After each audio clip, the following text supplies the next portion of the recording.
I will call to order a meeting of the Wilsonville City Council for our work session on October 2nd at 5:49 p.m. And I'll start by asking for a review of agenda and items on consent if councilors have any comments. And any councilor concerns?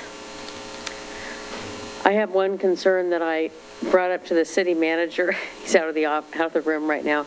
But I was just saying under councilor concerns that I would like to talk at a later meeting about signs in our parks that name the parks. I've had some people bring this up to me, Sophia Park, so on and so forth. I did have a conversation based on your, I think it was a email, text message, one of the two. So we are having some internal discussions right now between parks and community development. Apparently, the thing that's complicating that issue is that the Villebois master sign stuff does not comport with our wayfinding stuff that we did as a council goal a couple cycles ago. So we're going to have to work through. The choices are, do we have to amend the comprehensive plan to make the signs fit with our wayfinding, or do we allow for something different? So there's no simple answer on this, but I will get you information as soon as we have that conversation.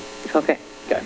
I have one. Yes. I noticed under city manager's business that you do have one item, but I think when we had a conversation, or at least had some communication, you were going to do an update on the Mediterranean oak. I have that also in hand.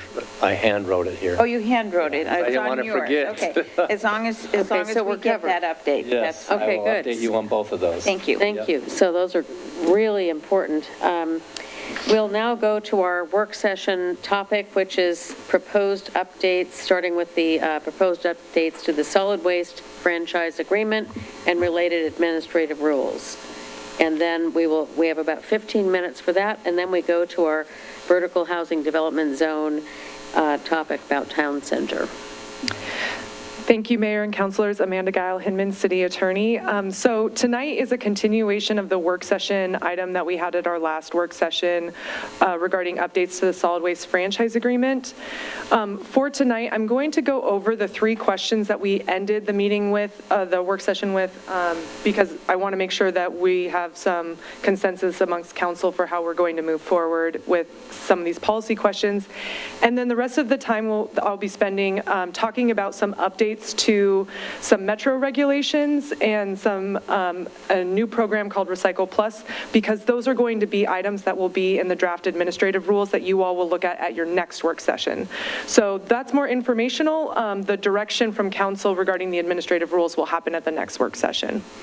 So getting to the 3 franchise agreement questions that we had for council, the first was shifting from fiscal year basis to a calendar year basis. Generally, it seemed like we had council consensus that we were comfortable, that council was comfortable with that move. I'm seeing heads nod. And I've already touched base with Councilor Ackerval as well, and she was comfortable with that. The next one is, should Republic Services be permitted to include electric vehicle acquisition expenses as allowable expenses? Now, if council recalls, right now our franchise agreement talks about any pilot programs or new technologies as something that's an unallowable expense. And with the conversion of electric vehicle fleets occurring, there was this question from Republic Services about removing that as an unallowable expense. So one of the things that I have Jason Jordan here from Republic Services because council had asked for some data about what that cost increase will look like.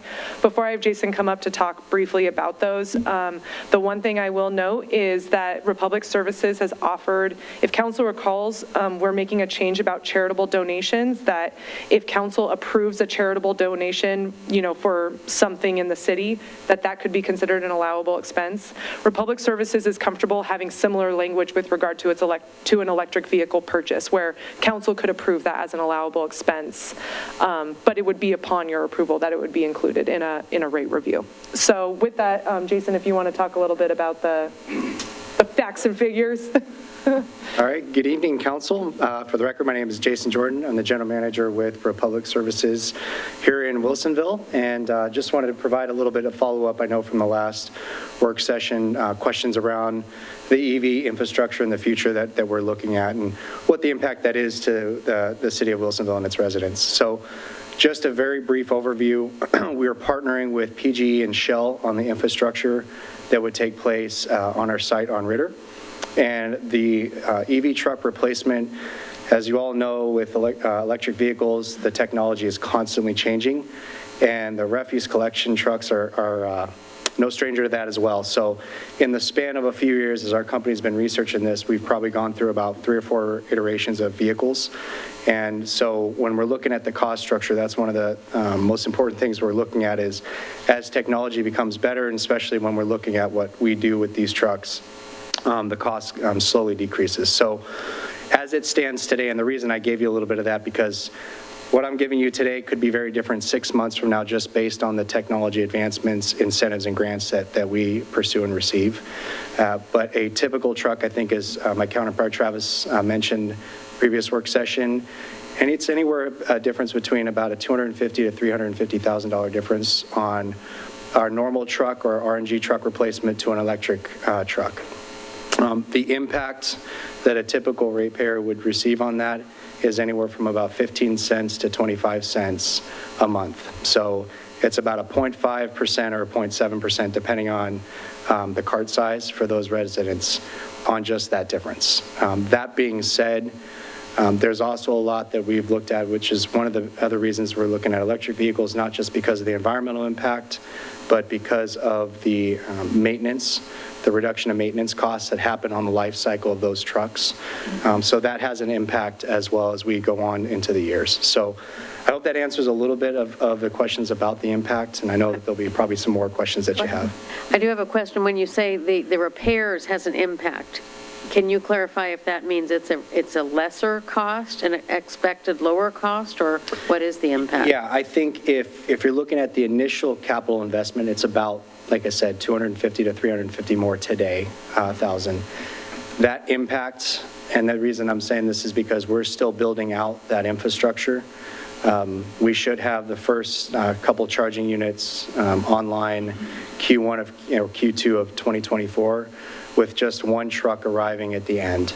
And so as we go through our typical annual rate review process and we look at what the expenses are, the other piece that can play into that when we're looking at the ratepayer for Wilsonville and its surrounding communities is things like other trucks that are falling off the depreciation schedule or other cost-saving measures we have. But if we were saying nothing else that we took into consideration, we're looking at about a 15 cent to 25 cent per month difference.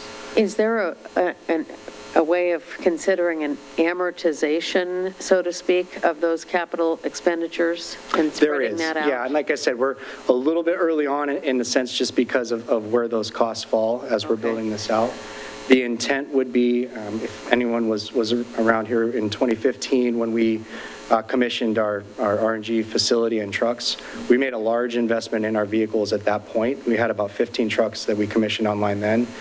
Our electric vehicles would be more on a typical replacement. So as we have one of our trucks enter the end of its life cycle, we would be replacing that with an electric truck. First of all, I want to say that I support the use of the electric trucks. Do you anticipate that you will see cost savings on fuel? Or do you anticipate that that's going to be offset by electrical charges? Yeah, it's hard to have a crystal ball on the utility rates as we move forward. I know based on what, kind of we've looked at in our feasibility studies and our performance, though, is we do see some savings there. We also see a large amount of savings on the maintenance side as the trucks continue on in their life cycle. You figure either an RNG truck or a diesel-powered truck has a lot of engine repair costs, a lot of mechanical moving parts that the new electric vehicles just don't have. And so we see a lot of benefit on that as well. And do you have the capability for battery disposal through public We're currently services? exploring that at this point. I can't tell you that we have it as of today. Okay.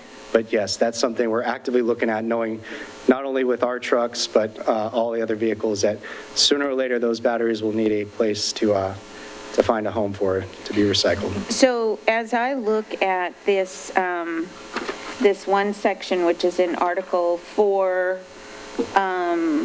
number 2, allowable expenses, subsection E, we're looking at removing, or actually it says discussion point for city council. And I'm wondering if we could, rather than remove that entire section, if we could do something that would say excluding vehicles or equipment that are part of a pilot project or experimental technology, because I don't see electric vehicles as any longer being experimental technology or something that is new and any more than the natural gas is as well. I think it's here and it's here to stay.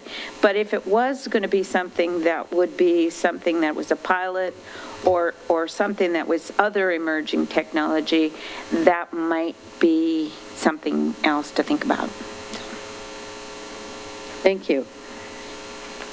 So I heard a suggestion from Councilor Linville about some alternative language on that item E. And as I mentioned, Republic Services also was comfortable with adding language that basically it would say excluding these things except as otherwise approved by council. So that could be another option for language. So I'm basically here to hear what council's thoughts are about that.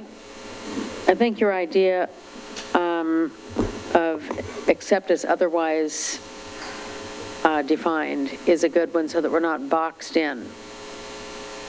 It might be a way then too, if there is a project that for a particular reason council's interested in pursuing, that you could approve that in the future outside of electric vehicles, if there was some An opportunity that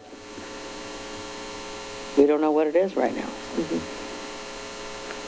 Drone pickup. Solar paneled vehicles. Yeah, A right. magic wand that makes the garbage disappear.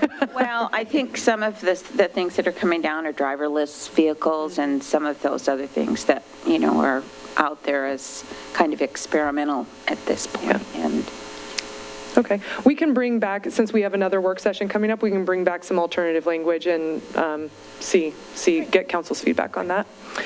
The final thing was about the biannual report, and I'll just note, because I did talk to Council President Akroval about this as well. The sense that I got from our last council meeting and talking with Councilor Akroval and also Councilor Berry is the information that's in the biannual report is important. So the way that the information that we get right now is really, as I see it, in 2 buckets. There's the customer, the customer experience information, outreach, marketing, that overarching group bucket. And then the second bucket is really on the operations of Republic Services that inform the rate review. So that's their operating costs, their revenue, how much are they picking up, that kind of thing. Right now, that first bucket, the customer experience bucket, is both done at a 6-month review and as part of the annual review. And then the operations information is generally done at the annual review. So the question that we're looking at is, does it make sense for maybe all of that customer information to just be with the annual review or just be by itself?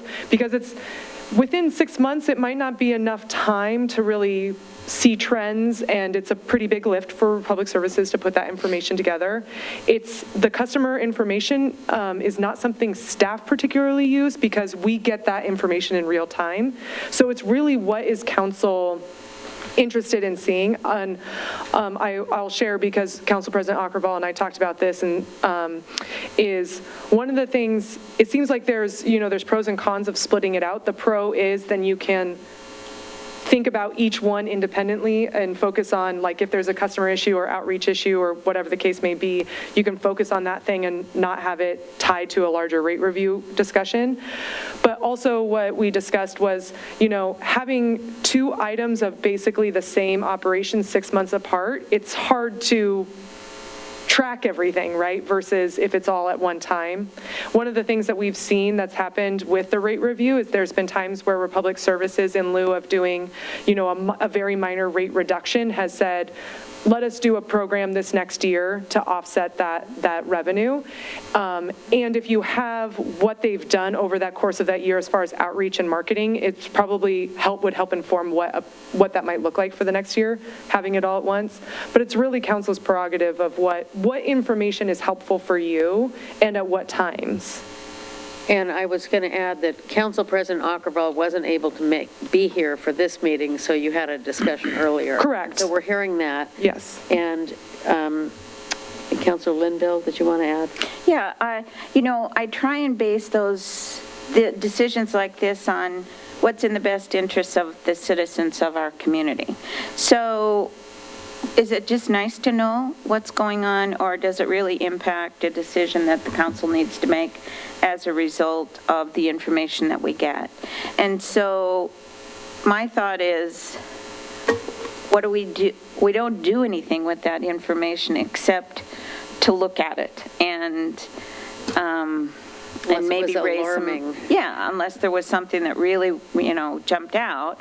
But for the most part, our decision has to do with a rate review and then assessment of all of that information on an annual basis. So I'm actually just fine with that as an annual report. But I am as well, and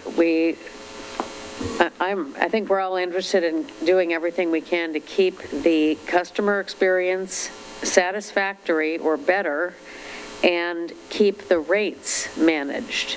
And so if this is less paperwork, maybe that helps with rates a little bit. And the fact that we are getting real-time customer service feedback throughout the year that we can respond to at any time. So I'm fine with an annual.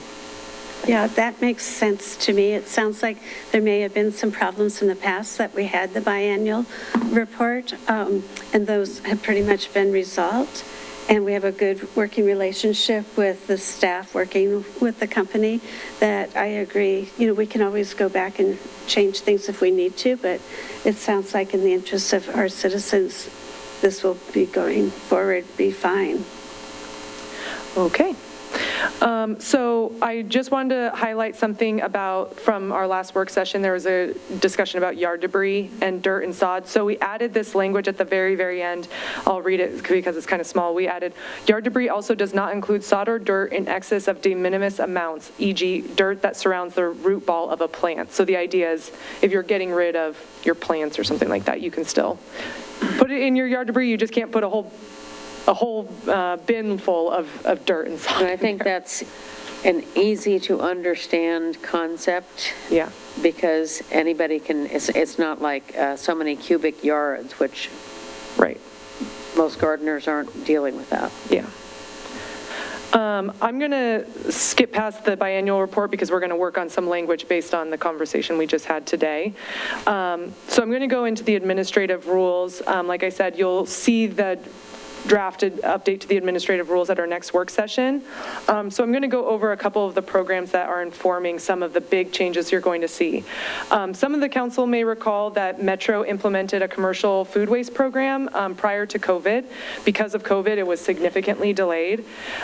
So right now, actually as of September 30, the two largest classes of food waste producers are required to be in compliance with the Metro food waste program, but full implementation is not until September 30th, 2024. So because the timelines have all changed, the original administrative rules had timelines based on the pre-COVID timeline. So basically we're adjusting it to follow what Metro's new implementation is. So you'll see that in the administrative rules. So just as an overview, there's three groups that are eventually will be mandated to be compliant. So their group 1 and group 2 are already required to comply, and then group 3 will be the September 30th, 2024. And then there's businesses that are not considered covered businesses, but can comply, can voluntarily seek out that service. So things like hospitals and schools. And then the next update that Metro is doing is on multifamily housing. So right now, there's no mandate for recycling for multifamily, apartment complexes and the like. And so Metro has new requirements that are going into effect January 1. January 1? Yeah, January 1, where recycling services are going to be mandated for multifamily housing. One of the things that we have to, so that is going to be part of the administrative rules. One of the Did you things. say mandated, or is it optional? It's mandated, yep. And it's a minimum size of bin that has to be provided, just like for residential services. The issue that we're going to have is about enclosures, particularly where the bins are placed, particularly for some of our older apartment complexes. Some of the enclosures really can't accommodate an additional bin, so that's something that we are working with Republic Services on, finding some solutions with those apartment complexes of how do we get them into compliance, to be compliant with this. So that's outside of the administrative rules. That's something that we're working on at a staff level, but these Metro requirements will be in the administrative rules because they'll be effective January 1, so assuming council adoption. So finally is the Recycle Plus program. You may have heard about this because it's already implemented in Clackamas County and Washington County and some other jurisdictions. Basically, this is an opt-in service, recycling service. And what this is it is taking materials that aren't allowed to be recycled in the current, your current recycling bin. And so it's an opt-in subscription service where an individual, residential user can call in and have a type of material picked up. They would bag it and put it in these bins. These purple bins that you're seeing are provided by Republic Services. They have a lid on them because they need to be kept clear of any water, so like rainwater. And then it's an on-call service, so they call Republic Services up, and then Republic Services comes and picks up that material. And right now, I think it's the second and fourth Wednesdays of every month is, in other jurisdictions, is when they're doing their pickups. So I assume we'd probably be on the same schedule. So this opt-in program is something that, we're seeing not just countywide, but regionally. And so this service will also be in our administrative rules. So this is a voluntary optional service. This is not mandated for either Republic Services or individual users. And then the timeline, and so to the extent that you have questions, particularly once you see the administrative rules, the draft administrative rules, or have any questions about language, do not hesitate to reach out to us. We can talk through them as well. So our timeline is doing, at the next work session is going over the administrative rules. Right now, we currently have it scheduled for November 6th first reading on the ordinance and a November 20th second reading, subject to potential change, with a January 1, 2024 effective date. And so council's aware, there is a simultaneous rate review process that we're working on with Republic Services right now that will be coming later this fall to council. And we're expecting that both the new rate review process that's completed, any implications from that, and also this ordinance both go into effect on January 1. So with that, that's all I have for you tonight. So if there's any other questions or anything that you want me to make sure to highlight at the next meeting, I think that sounds really thorough. Thank you. Yeah. Thank you, Jason, for coming in today. Yeah.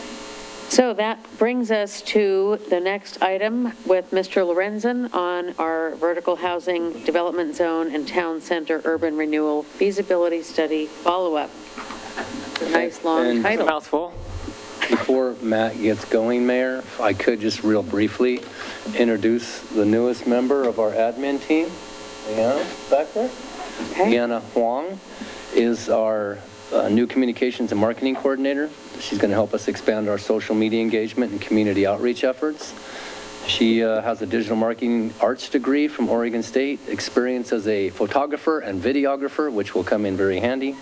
Passionate about community building, and I think she's looking forward to helping advance the goals and mission of the DEI committee. So, Leanna, wave your hand. Thank you. Welcome. Glad you're here. We really need your skills and expertise. Welcome. Thank you, Mayor. Okay, so that brings us to, yes, go ahead, Matt. Thank you, Mayor. Matt Lorenzen, Economic Development Manager. Here tonight to continue a conversation that we began 2 weeks ago during work session. We were talking specifically about the ongoing urban renewal feasibility study for Town Center, and within the context of that conversation, there were some additional questions of a different scope and a broader scope than what our conversation 2 weeks ago really captured. And so I'm here to address what I heard as the questions. Certainly if there are additional, we can discuss those as well. But as I reviewed the meeting minutes and reflected on our conversation, the questions you see on the screen are those that I'd like to touch on tonight. And so if it's all right, I'll just proceed through and then we can have a conversation. So in the last work sessions meeting, I presented a slide that looked very similar to this one. It had the same image, and it's an excerpt from the Town Center Plan, which was adopted in 2019. This is an artist's best imaginative depiction of what an aerial of Town Center may look like in some future state when there's new infrastructure built, excuse me, when there's new development, when there are new green spaces and parks, a pedestrian bridge built across I-5. This is two-dimensional and it is just conceptual, but it is a part of the Town Center Plan that helps us to envision what a future state might look like. What I would like to do is try to bring this two-dimensional image into sort of a 3D image in our minds, just very briefly, to answer that first question, what is the vision for Town Center? In the Town Center Plan, we read that the vision, as the community came together and created it, is that Town Center will be a vibrant, walkable destination that inspires people to come together and socialize, shop, live, and work. Town Center is the heart of Wilsonville. It is home to active parks, civic spaces, and amenities that provide year-round compelling experiences. Wilsonville residents and visitors come to Town Center for shopping, dining, culture, and entertainment.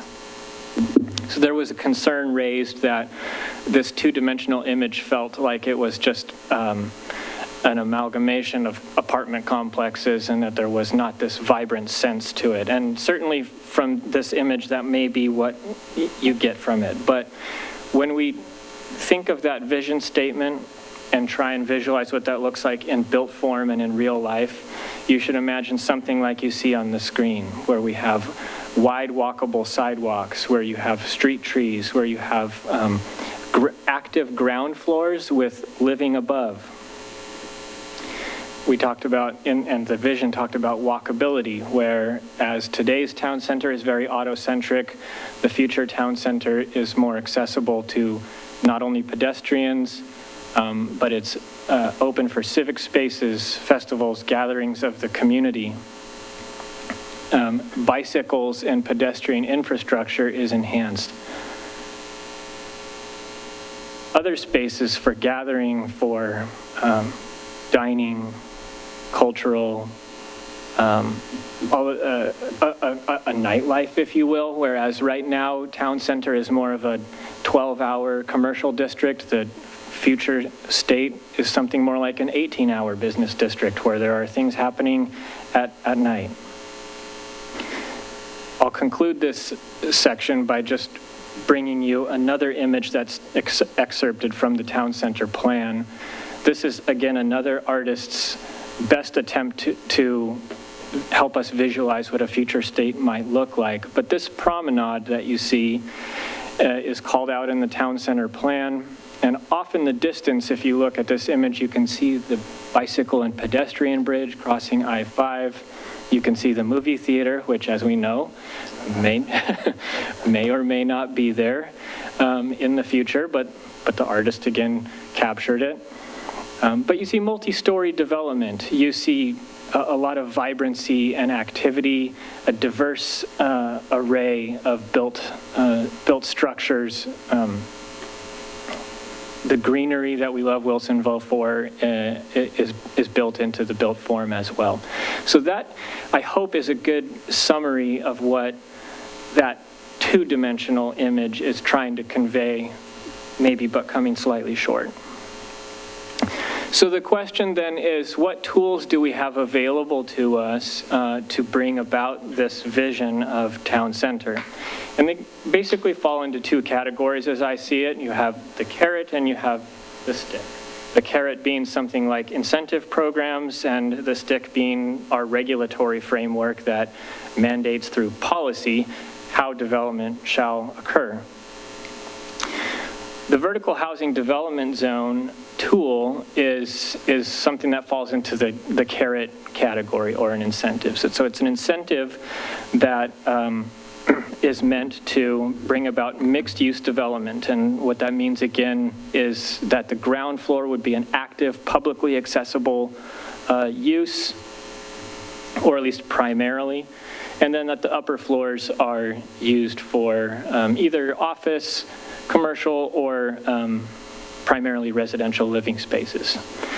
The structure of the program, and we adopted this in 2022, is that it provides a partial property tax abatement for 10 years, up to 80%. And so I'll just touch on why I say up to.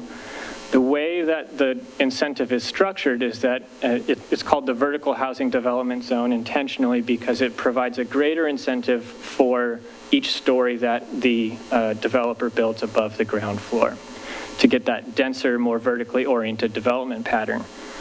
So although this image is a little bit crude, you see for that first floor above the ground floor, you have a 20% abatement. For the next floor, a 40% abatement. The calculation is a little bit nuanced, but roughly it's 20% per floor. You go up to 80%. So if it's a 9-story building, they're still only going to cap out at that 80% abatement. The other threshold criterion that must be met is that the ground floor has to be at least 50% non-residential, is the term that the statute uses. And we think of that basically as a publicly accessible space or a commercial retail space. It's a simple way to put it if we're going to be brief tonight. We have some additional local criteria, and I won't read these, but I just want you to know that they exist. There are additional criteria that staff and consultants worked through and that council eventually blessed through the adoption of the program by resolution. These were additional criteria that both staff and council felt were important to create the type of development that we really wanted to see in town center.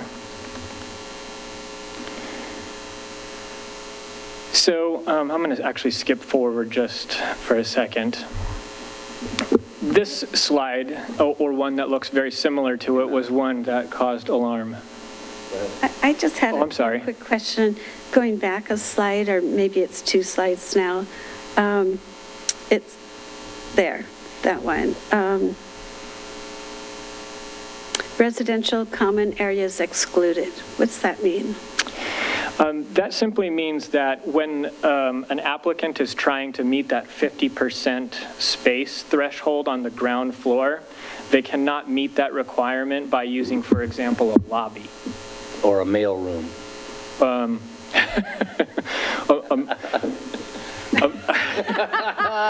We had that in Villavois, sorry. Because the mailroom is a publicly accessible space, through that. we made the interpretation that a mailroom would be counted towards the 50% requirement in that situation. But generally speaking, something that's not Has to have a function. Yes, and doors that would be open for anyone to walk into. So a fitness facility on the ground floor that only serves the residents of the building cannot count, even though that's non-residential. Those are just a couple of examples, but Okay, so it's public use. Yeah. publicly accessible public use, yes. Thank you. Sure. So, yes, this slide, particularly the 86% that you see in the far right column, caused a moment of pause for the council and invited this discussion that we're having right now about, whoa, are we eroding the tax increment revenues with in a a potential urban renewal area in town center by offering this generous incentive. I underscored in that meeting, and I will do so again, that 86% that you see on the screen reflects how much of the mixed-use product that we forecast will be built in town center will be eligible for vertical housing development zone incentive. So let me just go into a little bit of nuance. That 86%, yes, is a high number, but it's only 86% of that product type. Furthermore, it's not an 86% abatement. It only goes up to 80%, and that would have to be a 5-story building in order to get to that level of abatement. Chances are we're going to see 3- and 4-story product built as well, so they would not enjoy the full 80%. Additionally, even if the building value is abated, the land value remains on the tax rolls and taxed fully at 100%.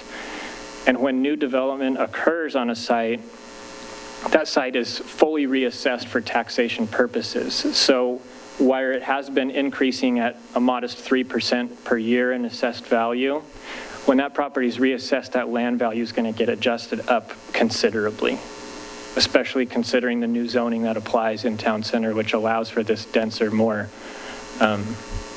valuable property. That's a really good distinction that we didn't get to in that meeting.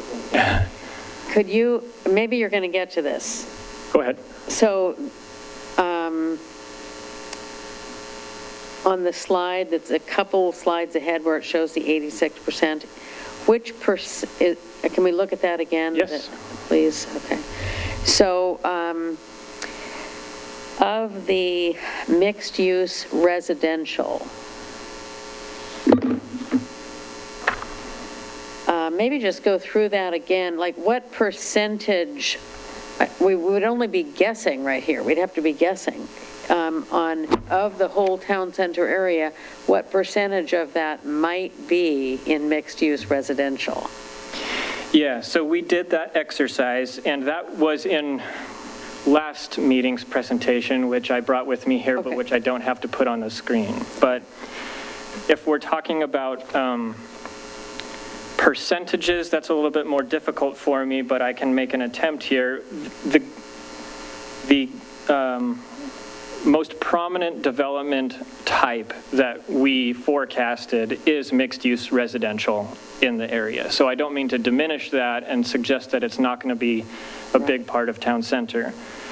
But if we're talking not percentages, but ratios, mixed-use residential is roughly 2 times the square footage of, say, a strictly employment use, which we forecasted would be, well, half of that. So mixed-use residential being the leading development product that we expect in town center, followed by a strictly commercial use, then apartments, then mixed-use employment, townhomes and condos in that order. Thank you. So it would be a substantial portion of town center potentially, but certainly not all. Is that helpful? Yep, thank you. Okay. I think we covered this piece. I have a red asterisk there simply because I wanted to note that if low-income housing is integrated into a multi-story project and that low-income housing occupies at least 1 floor of the project, then the land value can be abated at the same rate as the improvement or building value. I think that will be the exception rather than the norm. With the development that we see, we'll probably see primarily market rate product, but that is a possibility. Yes, it does then cut into the taxation on the land value, but the return on that investment is that we'll be seeing more affordable housing in the community and in town center. So just something to consider there. And am I correct in that the portion that is abated, the residential portion of that is abated,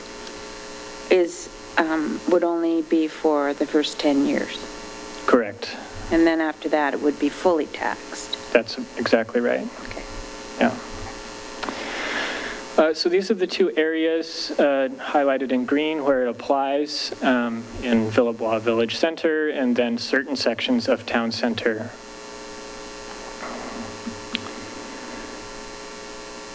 So I'm seeking direction then, I guess, as we move forward into this feasibility study on the 2 points that you see on the screen. If I may, I'd like to provide an opinion and a recommendation, and then invite... Good place to start. and then invite a discussion. I don't think we need to revisit the vertical housing discussion right now, and I'll provide a few reasons. One, I'm not sure that it sends the right message to the development community that is looking very closely at Wilsonville Town Center right now. There's substantial interest from the development community in the sites that are becoming available for redevelopment. And so to adopt a program and then unadopt it before we've used it, I think just sends a message that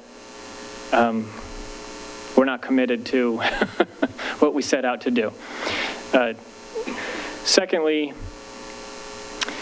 and this is where I was, the point I'm trying to make with when we're talking about percentages and percentages of percentages. It's not 86%. It's some fraction or some percentage much lower than that that will be abating through these projects. Thirdly, it's unfortunately too soon for me to provide you with anything tonight, but we currently have a model that we'll be presenting to the Urban Renewal Task Force that demonstrates that through the combination of city SDC funds, private development exactions, and urban renewal, there are multiple scenarios in which we could complete all of the infrastructure projects that are called for in the town center plan. Wow.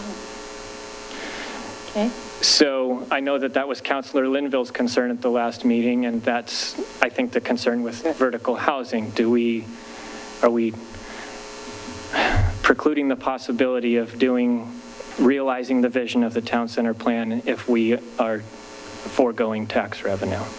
And I'm okay letting the task force do its work and then come back to us with, we're not going to do... That's what they're working on. Right. We're not going to do that in-depth work. We need to, I was concerned about it just simply because the infrastructure is going to be very expensive. So. Well, I agree with that. I also encourage us to continue to seek support from, maybe that's included in what you just described. I know we're talking to the state also about support for infrastructure, because cities can't magically build sidewalks or roads leading to housing. Yes, we'll continue to pursue every opportunity we see available to provide additional sources of funding. But between the three that I mentioned, tax increment, SDCs, and private development exactions, we believe we can get there. Well, I think this sounds really good. I didn't believe anybody I didn't hear anybody discussing stepping away from VHDZ. It was more like, are the ratios supporting what we want to do? Yeah, and it was kind of, from me, it was, as we did this, we did it a little out of sync, and did we shoot ourselves in the foot by approving it prior to really knowing what our infrastructure costs were going to be? So,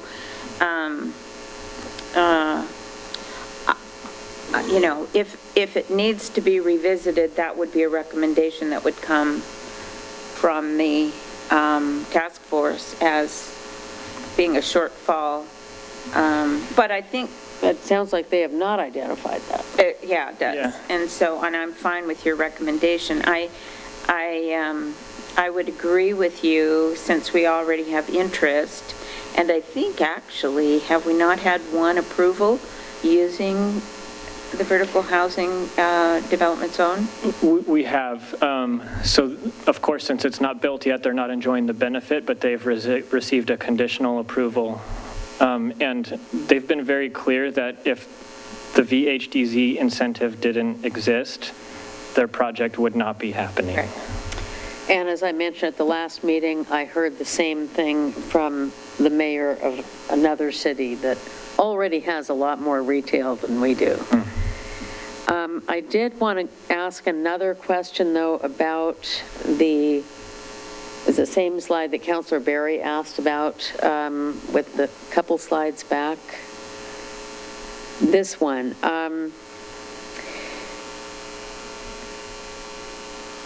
With the built into some of these points is the public use, which could that be something like youth activities, a gym, theater, those kinds of things? Sure. I would probably shy away from saying public use and lean more towards public access. Public access. So if a gym is open for anyone to buy a membership Okay, and private use. enterprise, right. Yeah, And it wouldn't be exclusive for residents. right. That's the distinction. That is the distinction. If it's something that only serves the residents of the building, then they can't count it as their non-residential space.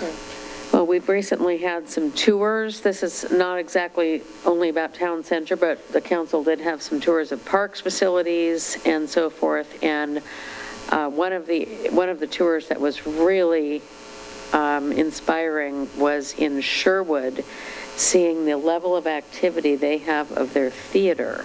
Oh, the performance. The performance center, and they have bookings from all, kinds of performance groups from outside the area, very heavily booked.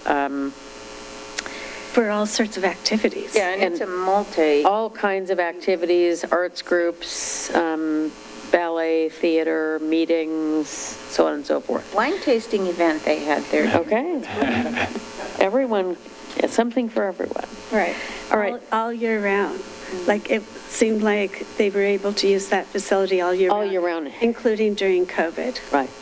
I also just recently visited the research center in Beaverton and was going to inquire about a different effort I'm involved in. And before I could even talk about it, they cut me off and said, no, we're not talking to anyone for more than a year out. So they're very, I shouldn't say they cut me off, they were very nice, but they are really busy. And that is a beautiful facility, public-private partnership, and it's right on the MAX line. So these are things that are hard to envision when we look at a two-dimensional map, Right. but we're starting where we are. And we could be excited about those ideas. Matt, I just wanted to say thank you for your report. I found it really useful tonight. Good, I'm glad. Yeah, you don't have the benefit of the other counselors of being a party to some of these conversations. No, I was telling Amanda earlier that, I really appreciate the experience that my fellow city councilors have. So let me ask you a question then. If, and this is in the spirit of Councilor Lehan, who sat with us and has worked on a vision for the town center for many years. And I think her hope of elevating some of those beyond a 3-story building and the possibility of public use space on the rooftops. Public access. Public, I think you're saying use for the people that live in there? No, Or public actually having access. restaurants on the top floor? restaurants Yeah. or whatever. Yeah. With, utilizing the view of the river and whatever else. Now, could they use that development space as public for part of? Oh, that's a good. For purposes of VHDZ, it's only the ground floor that's concerned. Okay. But there's nothing How it that would works. say that they couldn't do something Well, I like was that. hoping it would be some kind of an incentive. Understood. I guess I just have two concluding thoughts. One of them is that VHDZ is something that we have set in motion, but it's not a train we can't stop. And so when market conditions reach a point where mixed-use projects in suburbia have been proven viable, We can turn off the faucet or stop the train at any moment in time, or curtail the program in some other way that's better aligned with the market conditions of that time. Right now, suburban mixed-use projects are just perceived as highly risky and potentially financially infeasible as a risk, as a cause of that. So that's the reason for the incentive. When the product type is proven viable, I think there will come a time where we close down VHDZ. Ooh, that gives us a sense of urgency. So tell all the developers. Not to do wishful thinking, but I guess it's something that kind of pops up in this kind of discussion. With the change in the unfortunate conditions affecting downtowns all over the country, in many places, is that our economic development forecasts looking to suburban development to continue to change? Because I understand it is becoming more viable. What are some of the projections? If I'm understanding your question, you're saying with people moving out of downtown, what positive impact might that have on suburban cities? Yeah, is that a flash in the pan, or do you see a longer-term view? It's tough to see the future, but based on what I read, I think folks see that there will be a comeback to downtowns, but that the space may be used in different ways, or it may just take a severe market readjustment, like a crash, if you will, in order for the market to readjust itself and come back. We know that work from home and remote work is probably not going away anytime soon, but we are seeing a trend back toward working in the office. So these things are going to find an equilibrium at some point in the future, but we just don't know what that looks like. That said, in the near term, we have seen quite a bit of especially corporate uses downtown exploring suburban relocations. Well, we want all of the areas to improve, including the downtowns. That's right. Well, Thank you, Matt. Does that cover all of your slides? That covers everything. I feel like I had one last thought, but it must not be that important if I can't remember it. I mentioned that we can stop when we want to. As far as something like a true public use space, whether that's a community center type facility or a performing arts center, something like that where the city would be involved. One thing that the council has already said is that you were hoping that there would be urban renewal funds to support the last bullet there, real estate activities, to where property could be acquired and we could issue it through request for proposals out to the development community with a specific development program that might include certain amenities. The model that we're using that I described does allocate, I think, pretty significant funding to that line item, and so we certainly hope that we'll be able to create some of those spaces through that type of hands-on work. Great. So that does conclude my presentation. Please pass on our appreciation to the Urban Renewal Task Force and all of their time working on this with you. I'll do that. We'll see them on the 18th of this month. Right. All right, thank you, Matt. That is the end of our work session. We do have an urban renewal meeting. And how about if we do the urban renewal meeting and then have a slight break before the council meeting? You're the mayor. That's right. But thanks for reminding me. No problem. Okay. I'll call to order a meeting of the Wilsonville Urban Renewal Agency at 6:42 p.m. Will the agency recorder please call the roll? Member Barry. Present. Member Linville. Here. Chair Fitzgerald. Here. And Member Ackerval and Dunwell are excused. Thank you. May I have a motion to approve the following order of agenda? Councilor Linville? Yes, Your Honor, I move. Member Linville. Member, yeah. Your Honor, I move to approve the following order of agenda. I second it. Motion's been moved and seconded. All in favor, say aye. Aye. Motion passes 3-0. Now, this is time for our citizen input section of the meeting. This is an opportunity for visitors to address the Urban Renewal Agency on items not on the agenda.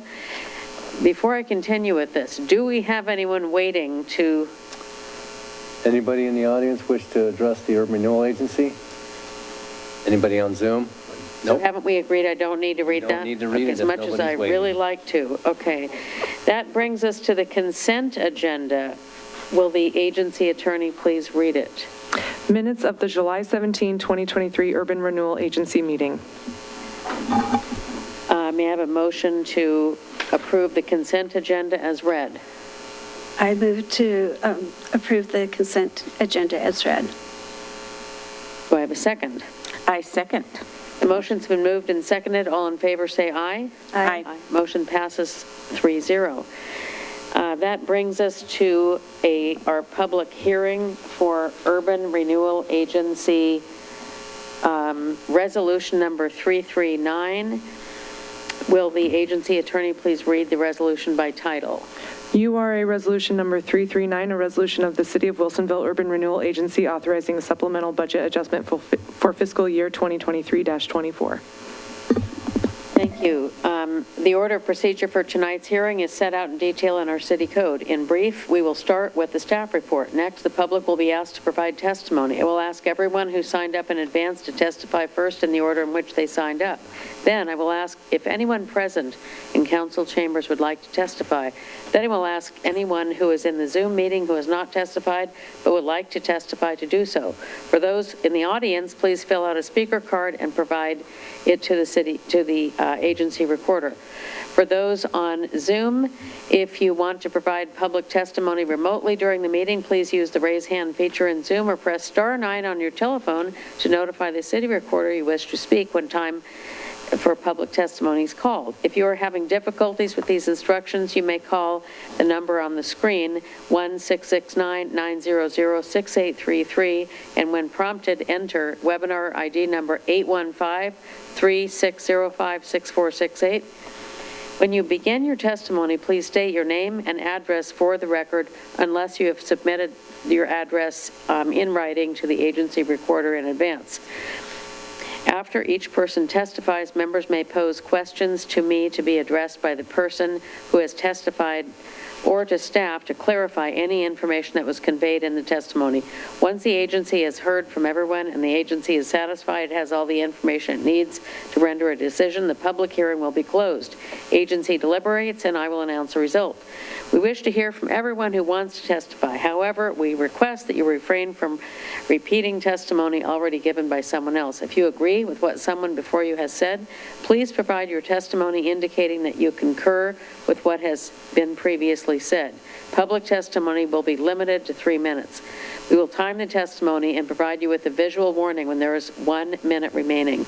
The public hearing is now open. Will the staff please provide the presentation?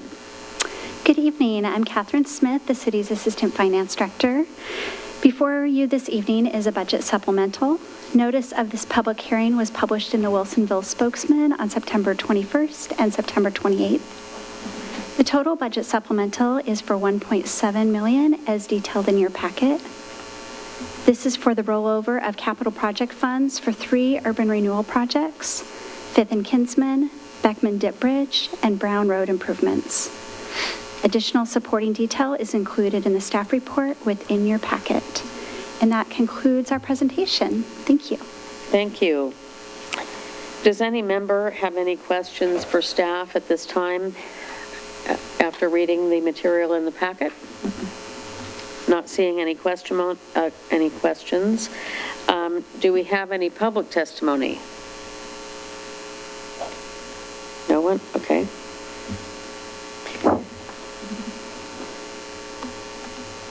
So just confirming that is there anyone in council chambers who wishes to testify on this proposal?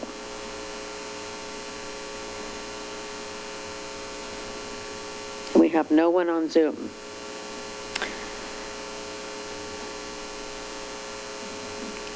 If Since there is no further questions and everyone having testified, I hereby declare this hearing closed.